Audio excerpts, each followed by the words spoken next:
Hello dear students, हम जो है वो डी ब्लॉक एलिमेंट्स पे थे और स्पेशल प्रॉपर्टीज़ के बारे में डिस्कस कर चुके थे। अब हम बात कर रहे हैं special compound of transition elements. Number one is potassium dichromate. It is the most important reagent of the laboratory में जो टाइट्रेशन जो हम करते हैं हमारे 12th क्लास में 11th क्लास में दोनों में प्रेजेंट है ये टाइट्रेशन, उसमें काफ़ी ज़्यादा काम में आता है ये, because it is a oxidising reagent, जिसके बारे में आप जब प्रैक्टिकल्स करेंगे हम लोग तब उसके बारे में आपको काफ़ी अच्छे से पता लगेगा कि किस तरीके से ये एज ऑक्सीडाइजिंग रिएजेंट की तरह काम करता है और टाइट्रेशन में हेल्प करता है। अब सबसे पहले आता है preparation of the potassium dichromate. First of all the formula is very important, आपको पता होना चाहिए। K2Cr2O7 जो है वो पोटेशियम डाइक्रोमेट का फॉर्मूला है। कैसे बनाया जाता है इसको जो बनाया जाता है वो फ्यूज़न ऑफ क्रोमेट ओर जो है वो कौन है, FeCr2O4 जो है वो क्रोमेट ओर है। और मतलब ये हमें अर्थ सरफेस से मिलता है डायरेक्टली, तो ये है क्रोमेट ओर। और इसकी रिएक्शन हम करवाते हैं सोडियम कार्बोनेट से, NO2CO3 से। तो हमें क्या मिलता है, पोटेशियम क्रोमेट हमें मिलता है, सोडियम क्रोमेट हमें मिलता है। Fe को रिप्लेस कर देता है ये और हमें क्या मिल जाता है, सोडियम क्रोमेट मिल जाता है। उसके बाद सोडियम क्रोमेट का जब हम एसिडिक सोल्यूशन में डालते हैं, H2SO4 से रिएक्ट करवाते हैं तो हमें सोडियम डाइक्रोमेट मिलता है।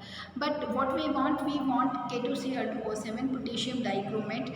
फॉर इट जो सोडियम क्रोमेट डाइक्रोमेट हमारे पास बना है उसकी रिएक्शन हम करवाएंगे पोटेशियम क्लोराइड से। तो पोटेशियम, ये देखिए आप, ठीक है, ये देखिए ये अपने पास पोटेशियम सोडियम डाइक्रोमेट था, इसकी रिएक्शन हम KCl से करवा रहे हैं। क्यों? Because we want to change sodium dichromate into the potassium dichromate. तो for it will react with KCl and it will convert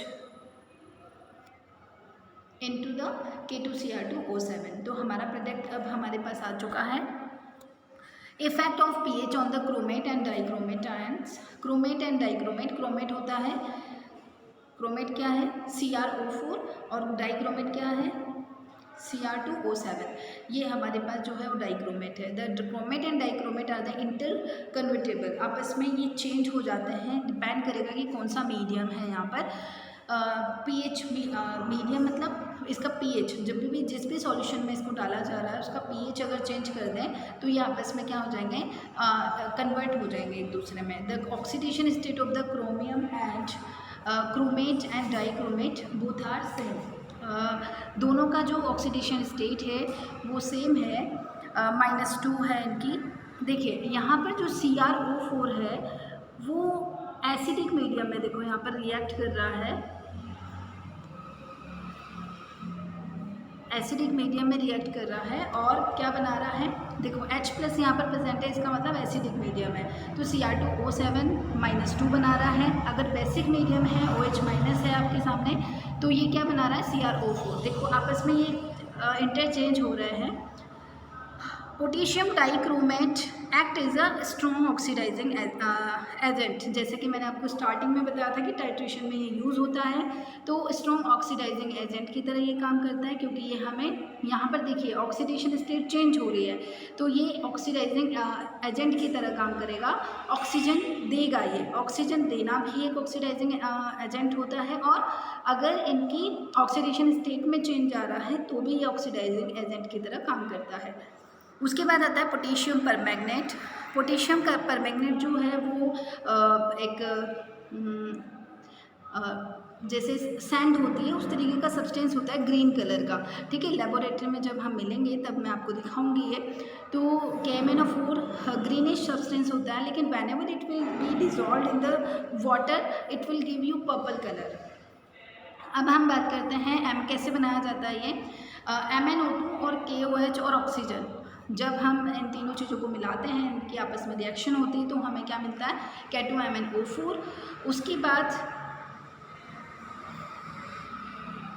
just wait, KMnO4 जो है वो उसके बाद जो है एसिडिक मीडियम में MnO4 को डाला जाएगा, तो MnO4- बनेगा, MnO2 बनेगा और H2O बनेगा।